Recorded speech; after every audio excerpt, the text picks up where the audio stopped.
I like to learn about local cultural and history when I travel, so celebrate Black History Month with me as I visit the Old Dillard School Museum and Cultural Center to learn more about the prominent piece of Broward County Fort Lauderdale history.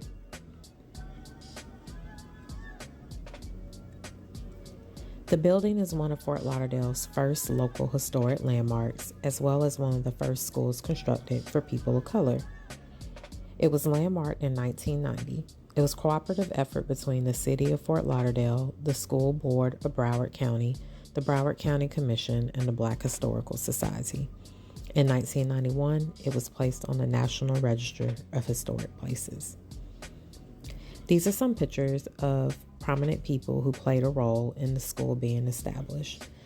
There was Auntie Reed, who was fondly known as Mother Reed, and she was a longtime housekeeper of Frank and Ivy Stranahan.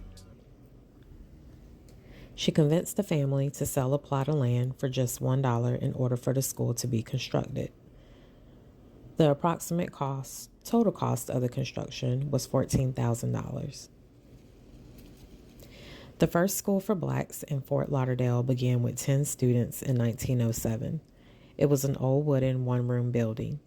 In 1910, the school was torn down and the students then attended classes at a large hall. Construction of the new colored school, which is now the Old Dillard School, was completed March of 1924. This is actually the landmark centennial celebration. This year is the landmark centennial celebration. It's been 100 years. In 1930, the school was renamed after Dr. James Hardy Dillard, who was a prominent philanthropist and educator and strong supporter of blacks being educated. While the Dillard School is commonly known as Fort Lauderdale's first school for African Americans, it is more accurately the first accredited school for blacks in the city. Also shown in a picture earlier was Clarence C. Walker. He was Dillard's fourth principal and spent 5 years of his principalship bringing the school up to accreditation standards. The school year is 9 months, but for black children, it was often shorted to 7 months. Walker died in 1942 while struggling to lengthen the school year for black students. Abundant farm returns likely influenced the school board to deny requests multiple times because they required the children's cheap labor in the fields. The school board would shut down classes from November to Easter for black students so that they could pick beans along with the adults. It wasn't until 1946 that the unjust school policy was finally overturned by a federal court decision. The case was Clarence C. Walker Civic League versus the Board of Public Instruction for Broward County, Florida. Before I left, I purchased a book by Deborah Work. Deborah worked at the Sun Centennial newspaper as a columnist and a feature writer for 12 years. She's an award-winning journalist who was a finalist for the Pulitzer Prize in 1997. A main emphasis of the book is that ignoring the black pioneer renders history less than accurate. The book is an attempt to gather some of the rich histories, experiences, and to capture the voices that tell the story of Fort Lauderdale's black settlers. Remember your roots. We must challenge the notion that black residents played no role in the city's early days. After all, from the black man aboard Spanish ships investigating Florida's coast in the 1500s and 1600s, to the runaway slaves who sought Florida as a haven before it was acquired as a state in 1821, to those who served in the U.S. Army as scouts and interpreters, black folks were there and pioneering.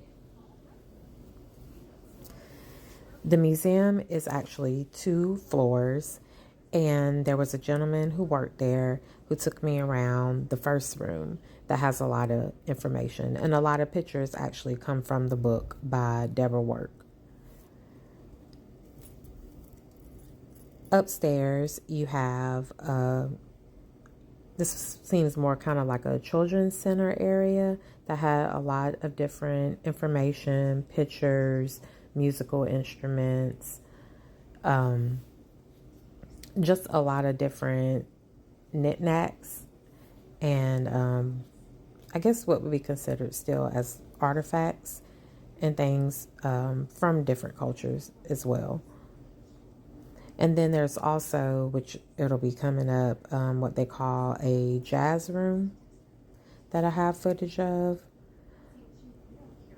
and another room which was a classroom, and it just shows some of the desk, um, some of the classwork that may have went on back then, and also has a lot of different nice pieces and artifacts.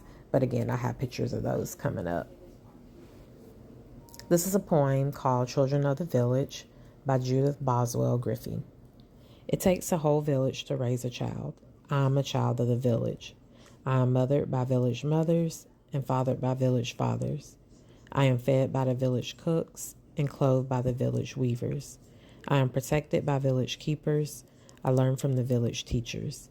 I challenge the village warriors and charm the village maids. I dance to the village drum and chant to the village song. I worship at village altars and weep at village pain. I hear stories from the village griots and honor the village elders. I am loved by the village, all. And every breath and heartbeat echoes praise to my village God. I am a valued African gift, made so by village love.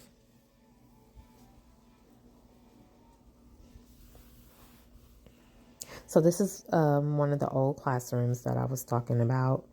And this is me just capturing a lot of the names of, I believe, local and throughout the state jazz artists in Florida. And I'm going to take a peek in the jazz room.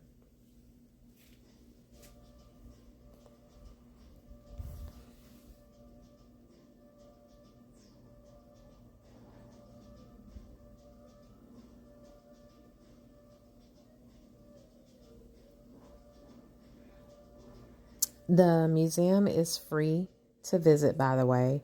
And I just walked in, but I believe you can schedule tours. And I'm pretty sure like a lot of the local schools schedule field trips there. Um, but even though it is free, they also accept donations, of course. And I purchased a book as part of my donation by Deborah work.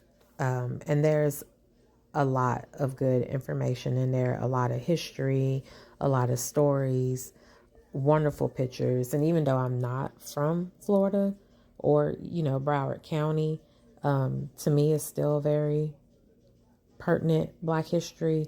And I think a lot of the things that you learn from visiting the museum and reading the book can be applied to your local area.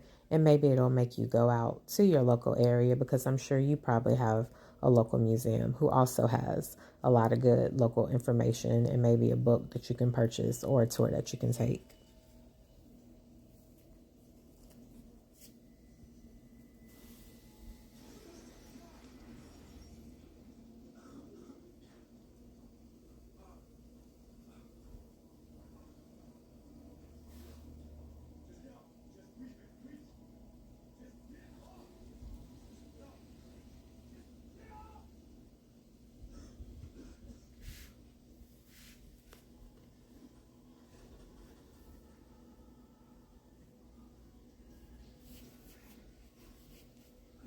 So I know this is a longer video than any of the other ones I've probably have shot, but I just wanted to let you guys get a decent view of the museum. I think I spent maybe like an hour and a half there.